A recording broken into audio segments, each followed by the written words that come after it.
যে ওভারলুক করতে জানে এবং অ্যাকসেপ্ট করতে পারে, নিশ্চয়ই তার কাছে ব্যালেন্স আছে। এই ব্যালেন্স, এই ভারসাম্য মানুষকে সোজা করে দাঁড়িয়ে রাখে। অর্থাৎ বলতে পারো, নিজেকে কখনো লুকানোর প্রয়োজন আছে, ক্ষেত্রবিশেষ আবার নিজেকে ফ্রন্ট লাইনে আনারও দরকার আছে। এই লুকোচুরিটা প্রয়োজন। এটা না থাকলে মানুষ তার নিজেকে চিনতে পারে না। এই চালাকিটা তোমাকে তোমার নিজের জাত চিনাতে সাহায্য করে। কেননা অভিজ্ঞতাহীন একঘেয়েমিতা মানুষের উত্থানের সব থেকে বড় অন্তরায়।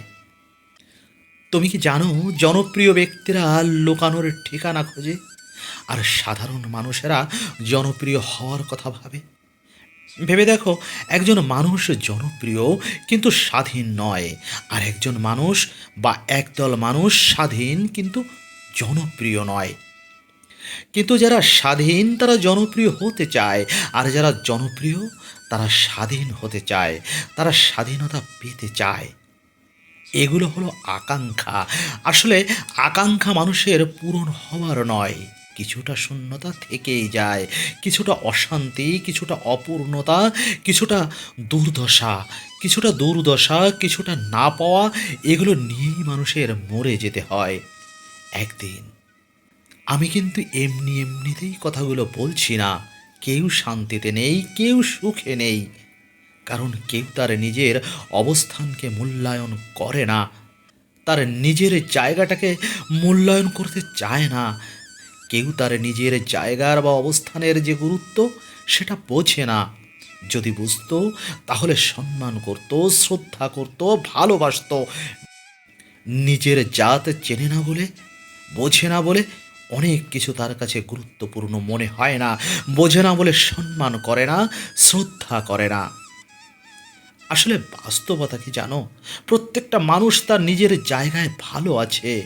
আমি বলবো ভালো আছে, যদি ভালোটাকে সে অনুভব করে, যদি সেই ভালোটাকে সে উপলব্ধি করে, যদি অন্যের অবস্থানের সাথে নিজের অবস্থানকে গলিয়ে না ফেলে, যদি সে অন্যের সাথে নিজেকে তুলনা না করে, যদি সে এটা বোঝে যে অতীতটাকে কখনো ফিরে পাওয়া যায় না, আর যদি সে এটা বোঝে যে কোনো মানুষ ভবিষ্যতে যেতে পারে না চলমান নিয়ম ছাড়া, তার বোঝা উচিত বর্তমানেই একজন মানুষ বসবাস করে, আর বর্তমানটাই তার হাতে আছে। যদি সে এটা বোঝে যে আজকের এই দিনটাই সবচেয়ে গুরুত্বপূর্ণ, না তার অতীত আর না তার ভবিষ্যৎ, তবে একটাই কথা বলবো, সুখ বলো আর দুঃখ বলো, এটা বড়লোকের ঘরেও আছে, গরিবের ঘরেও আছে। এটা বিবাহিতদের জীবনেও আছে, আবার অবিবাহিতদের জীবনেও আছে। এটা শৈশবেও আছে, আবার বড় হয়েও আছে। এই সুখ আর দুঃখ, এটা চাকরিজীবীদের জীবনেও আছে, আবার বেকারদের জীবনেও আছে। এটা জনপ্রিয় ব্যক্তিদের জীবনেও আছে, আবার সাধারণ মানুষের জীবনেও আছে। কিন্তু এটা নির্ভর করছে তার চিন্তা ভাবনার উপরে। এটা মূল্যায়িত হচ্ছে এভাবে যে সে এটাকে কিভাবে নিচ্ছে, কিভাবে অ্যাকসেপ্ট করছে। এটা নির্ভর করছে তার উপর যে প্রকৃতির এই রিসাইকেলিং সে সহজেভাবে অ্যাকসেপ্ট করছে কিনা। এই বিষয়টা সহজেভাবে মেনে নেওয়া দরকার। এটা মেনে নিতে না পারলে, মেনে নিতে ব্যর্থ হলে চিরকাল তার অপূর্ণতা, অনভিজ্ঞতা তাকে মুক্তি দেবে না। তাই বলছি, হ্যাঁ, তোমাকেই বলছি, নিঃসন্দেহে যেখানে আছো ভালো আছো, সত্যি তুমি ভালো আছো। যতটা পেয়েছো যথেষ্ট পেয়েছো, সেটাকে গুরুত্ব দিতে শুরু করো। যেটা পেয়েছো সেটার মূল্যায়ন করো, সেটাকে নিজের জীবনের অংশ মনে করো। গোটা পৃথিবী যখন তোমার উপরে, তোমার যোগ্যতার উপরে সন্দেহ পোষণ করবে, তখন নিজেই নিজের উপর ভরসা রেখো। এই পৃথিবীর মানুষগুলো যখন তোমার থেকে দূরত্ব বজায় রাখবে, তখন নিজেই নিজের সঙ্গী হয়েও। একটা বিষয় এখানে বলে রাখা জরুরি, এই পৃথিবীর সবাই তোমার সঙ্গ দেবে এমনটি ভাবার কোনো কারণ নেই। এই দুনিয়ার সবাই তোমাকে সাপোর্ট করবে এমন কোনো কথাও নেই। কিন্তু আমি দেখেছি, বিশ্বাস করো, আমি নিজের সাক্ষী, এই পৃথিবীতে মানুষ যাদেরকে সব থেকে বেশি অবহেলা করে, তারাই জীবনে বড় কিছু করে। আর যাদেরকে সব থেকে বেশি পজিটিভ ভাবে তারা কিন্তু একসময় হারিয়ে যেতে থাকে, ক্রমশ তারা একসময় নিচের সারিতে চলে আসতে থাকে। হতে পারে এটা তোমার আমার ভ্রম, মনের ভুল, কিন্তু বিষয়টা একেবারে উড়িয়ে দিও না, অবহেলা করো না, বিষয়টিকে পাত্তা দিও। দেখো, কেউ যদি তোমাকে সাপোর্ট না করে, কেউ যদি তোমার উপর বিশ্বাস না রাখে, তাহলে ভেবে নিও তোমার দ্বারা সব কিছুই সম্ভব। কেননা তোমার উপর কেউ কিছু আশা করেনি, ভরসা রাখেনি, সুতরাং তুমি স্বাধীন। কে তোমাকে সাপোর্ট করলো, কে তোমাকে বিশ্বাস করলো, এটা তোমার কাছে কোনো গুরুত্ব বহন করে না। আর একটা কথা মনে রেখো, শুরুতেই সবাই সঙ্গ দেয় না, শুরুতেই সবাই পাশে থাকে না, শুরুটা তোমাকেই করতে হবে। দেখে নিও একটা সময় পরে যখন সেই শুরুটা বৃহৎ আকার ধারণ করবে, যখন সেটা বাস্তবে রূপ নিতে শুরু করবে, তখন তোমার ভালোবাসার মানুষের কোনো অভাব হবে না।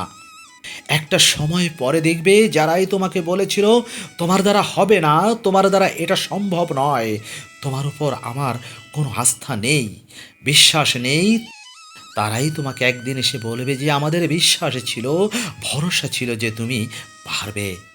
তাই শুরুটা তোমাকেই করতে হবে, শুরুতে কেউ সঙ্গ দেবে না। মনে রেখো, শুরুর কোনো বয়স থাকে না, তোমার বয়স যাই হোক না কেন, এতে তো তোমার আমার কিছু এসে যায় না। কারণ বয়স কোনো ফ্যাক্ট নয়, এখানে ফ্যাক্ট হলো সময়। তুমি যে বয়সেই আছো না কেন, তুমি তোমার হার্ডওয়ার্কটাকে যথাযথ এনজয় করছো কিনা সময় নিয়ে, এটাই ফ্যাক্ট। এক্ষেত্রে সময়ের ফ্রেমে বয়সটাকে বেঁধে রাখা ঠিক হয় না।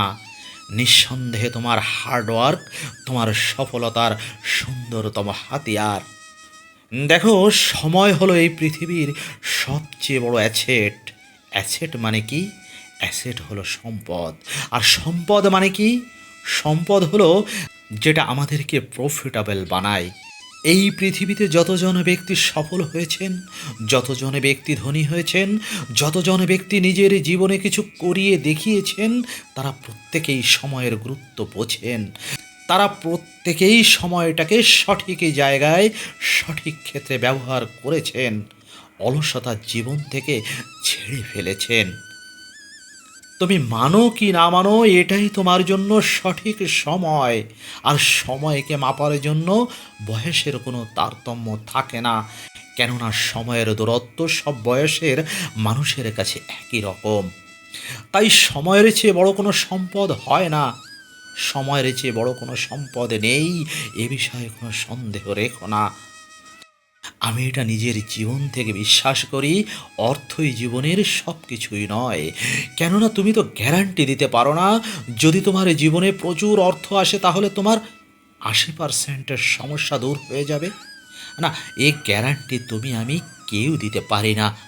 আবার পক্ষান্তরে ভাবো, অর্থ জীবনের সব কিছু না হলেও মানুষের জীবনে অর্থের প্রয়োজন আছে, কেননা অর্থ ছাড়া একজন গরিবের জীবনও চলে না।